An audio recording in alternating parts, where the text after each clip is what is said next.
ഇങ്ങനെ ഒരു ആക്ഷൻ കൊറിയോഗ്രാഫറിനെ ഈ സിനിമയിലേക്ക് കൊണ്ടുവന്ന് I mean they did everything that they could and യാനിക്കാണ് ആക്ഷൻ ഒക്കെ എലിവേറ്റ് ചെയ്തത്. പുള്ളിയോട് അത് ഞങ്ങൾക്ക് ദേഷ്യമായിരുന്നു. ഞാനിക്കോട് കല്യാണിക്ക് അതിനെ താല്പര്യമാണ്. കാരണം കല്യാണി ഫൈറ്റ് ചെയ്യുന്ന പുള്ളി പഠിക്കുന്നു. നമുക്ക് ഫൈറ്റ് ഒന്നുമില്ലല്ലോ, നമുക്കിങ്ങനെ നോക്കി നിൽക്കാൻ.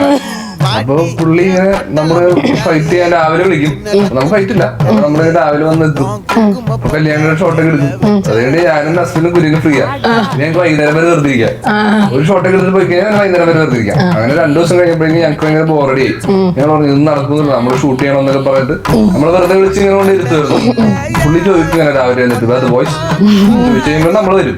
ഒന്നേമ്പോഴേക്കും പിന്നെ നമുക്ക് ഷൂട്ടൊന്നുമില്ല, വെറുതെ ചോദിക്കണം. അപ്പോഴേക്കും നമ്മള് വിളിക്കും. അങ്ങനെ നമ്മള് വന്നിരുന്ന് ക്യാരവലിൽ ഇരുന്നിട്ട് നമ്മളിങ്ങനെ രാവിലെ തൊട്ട് വൈകുന്നേരം വരെ വെറുതെ ഇരിക്കലേ. അങ്ങനെ പുള്ളോണ്ട് ദേഷ്യമായി. ഞങ്ങള് ഫ്രഞ്ചിൽ നമ്മള് തെറിയൊക്കെ പിടിക്കാൻ അടിച്ചു നോക്കിയിട്ട് പറയണമെന്നൊക്കെ പറഞ്ഞിട്ട് ഞങ്ങൾ പ്ലാൻ ചെയ്ത് ഞാൻ അസ്ലനും കുര്യനും കൂടെ ഞങ്ങൾ ചെന്ന് കഴിഞ്ഞപ്പോഴേക്കും പുള്ളിക്കാരൻ കൈ സാർ എന്ന് പറഞ്ഞ കൈ തന്നു. സാറാ എല്ലാവരും സാറിന് ചെയ്യുമ്പോ നമ്മളെല്ലാവരും പാവം പഞ്ചഭാവം മനുഷ്യൻ നമ്മളോട് സംസാരിക്കുകയും ചെയ്യും. പിന്നെ എല്ലാ ദിവസവും വരാൻ തുടങ്ങി. പിന്നെ നമ്മള് വെറുതെ വന്നിരിക്കണം, വെറുതെ സംസാരിക്കാൻ വേണ്ടിട്ട്.